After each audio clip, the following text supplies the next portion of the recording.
Bismillahirrahmanirrahim. Assalamualaikum warahmatullahi wabarakatuh. Dengan nama Tuhan yang Maha Pengasih lagi Maha Penyayang, bertemu lagi dengan channel Senyum Tipis. Kami akan menemani waktu Anda beberapa menit ke depan. Terima kasih sudah mau mampir. Semoga Anda semua dan kita semua disehatkan badan, dilancarkan rezeki, dikabulkan segala hajat. Semoga kita masuk surga. Semoga kita terbebas dari hutang. Amin ya rabbal alamin. Jin Hodam atau jin pelayan. Kemungkinan besar kata jin Hodam tidak asing lagi di telinga kita, lalu menggali lebih dalam apa itu jin Hodam. Ternyata dimulai dari istilah Hodam berasal dari kata Hodim yang artinya pembantu. Jin Hodam berarti jin pembantu. Orang Jawa bilang, rewangan. Disebut Hodam, karena jin ini berinteraksi dengan rekan dekatnya di kalangan manusia, dan sedia untuk membantunya. Sehingga terkadang dia bisa melakukan hal-hal yang tidak bisa dilakukan oleh umumnya manusia. Tentu saja, dengan bantuan jin perewangan yang menjadi rekannya. Adapun realita tentang jin yang patut kita waspadai adalah mereka bisa melihat kita, namun kita tidak bisa melihat mereka. Allah berfirman yang artinya sesungguhnya iblis dan para pengikutnya melihat kamu dari suatu tempat yang di sana kamu tidak bisa melihat mereka. Quran Surah Al-A'raf 27. Di pihak lain, jin memiliki tipikal pendusta. Dia bisa mengaku ingin menjadi teman manusia, mengaku mau membantu manusia, namun sejatinya dia ingin menipunya. Ketika Abu Hurairah radhiyallahu anhu ditugasi oleh Rasulullah shallallahu alaihi wasallam untuk menjaga makanan zakat, malam harinya ada jin yang berubah wujud jadi orang remaja dan mencuri.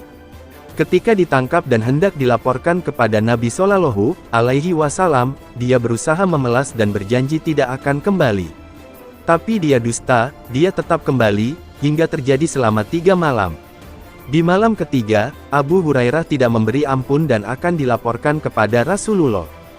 Setelah diajari bacaan ayat kursi, Abu Hurairah melepaskannya.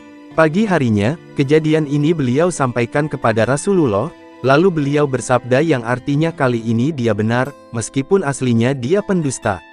Hadis riwayat Bukhari 2311. Imam Ibnu Hajar ketika menjelaskan kalimat dalam hadis ini, beliau mengatakan yang artinya bahwa setan dari golongan jin memiliki hobi berdusta. Silahkan buka kitab Fathul Bari. Bisa kita bayangkan, tipikal pendusta bisa melihat manusia, tapi manusia tidak bisa melihat mereka. Kemudian ada manusia yang bekerja sama dengan mereka. Potensi jin ini untuk menipu manusia yang menjadi rekannya tentu saja sangat besar. Karena itu, seharusnya makhluk seperti ini dihindari, dijauhi, diwaspadai. Bukan malah didekati dan diajak kerja sama. Maka sungguh aneh ketika ada orang yang begitu berharap bisa bekerja sama dengan jin. Selanjutnya ada anggapan semua tidak ada yang gratis. Bagi Anda yang tinggal di dataran, ganas ibu kota, mungkin istilah ini sangat akrab di telinga Anda. Semua butuh duit, semua tidak ada yang gratis. Semua orang rebutan untuk hidup, bila perlu harus saling menipu, saling menguasai. Jika ini yang terjadi antar sesama manusia, sangat mungkin terjadi antara jin dan manusia ketika mereka saling melakukan kerja sama. Kita kembali pada jin Hodam. Orang menyebut jin ini pembantu manusia. Benarkah anggapan ini? Siapa yang sejatinya dibantu, si jin ataukah manusia? Siapa yang sejatinya lebih berkuasa, si jin ataukah manusia? Tidak ada yang gratis, apalagi ketika berhadapan dengan karakter penipu. Mustahil si jin ini mau membantu secara cuma-cuma. Pasti ada batu di balik udang. Jin ini mau membantu, karena manusia mau mengabdi kepada jin. Sehingga siapa yang sejatinya diuntungkan? Jawabannya si jin. Dia yang lebih berkuasa, sementara manusia selalu bergantung kepada jin.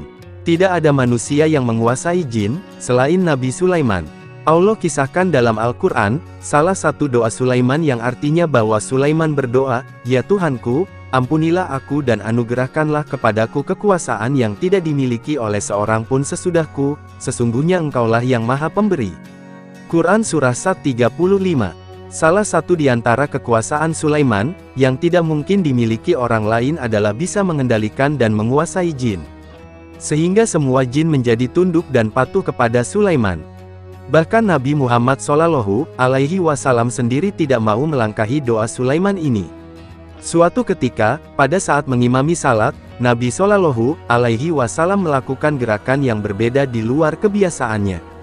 Pagi harinya, beliau menceritakan, yang artinya sesungguhnya jin ifrit menampakkan diri kepadaku tadi malam, untuk mengganggu salatku. Kemudian Allah memberikan kemampuan kepadaku untuk memegangnya. Aku ingin untuk mengikatnya di salah satu tiang masjid, sehingga pagi harinya kalian semua bisa melihatnya. Namun saya teringat doa saudaraku Sulaiman, ya Tuhanku, ampunilah aku dan anugerahkanlah kepadaku kekuasaan yang tidak dimiliki oleh seorang pun sesudahku. Kemudian beliau melepaskan jin itu dalam keadaan terhina. Hadis riwayat Bukhari 461 dan hadis riwayat Muslim 541. Nabi Muhammad Shallallahu Alaihi Wasallam tidak mau mengikat jin itu di tiang masjid, karena itu beliau lakukan berarti beliau telah menguasai jin, yang itu menjadi keistimewaan Sulaiman. Karena teringat doa Sulaiman, Nabi Shallallahu Alaihi Wasallam melepaskan jin itu, padahal jika beliau mau, beliau mampu. Umumnya terjadi penyimpangan. Karena itu, yang umum terjadi adalah penyimpangan bukan kerjasama dengan cara baik-baik. Bentuk penyimpangannya, manusia melakukan pengabdian dan penghambaan kepada jin, kemudian jin membantunya untuk mewujudkan keinginan manusia. Jadilah jin bertambah sombong dan manusia bertambah hina dan bergelimang dosa karena melakukan berbagai kesyirikan atas permintaan si jin. Inilah yang diakui oleh jin, sebagaimana yang Allah ceritakan di surat Al-Jin yang artinya, bahwasanya ada beberapa orang laki-laki di antara manusia meminta perlindungan kepada beberapa laki-laki di antara jin, maka jin-jin itu menambah bagi mereka dosa dan kesalahan. Dan ketika di hari kiamat, mereka dikumpulkan dan saling menyalahkan.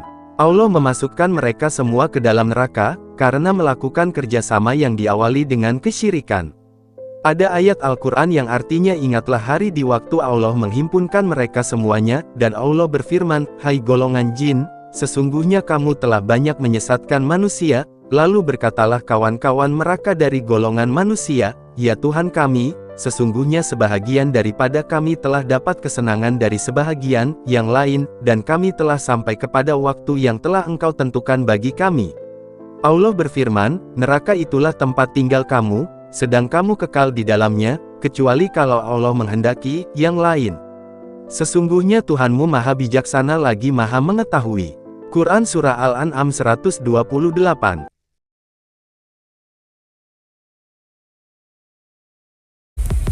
Terima kasih banyak. Mohon maaf jika ada salah. Semoga kita masuk surga. Semoga kita semua disehatkan badan, dilancarkan rezeki, dikabulkan segala hajat. Terima kasih banyak. Sampai bertemu di pertemuan selanjutnya. Salam damai.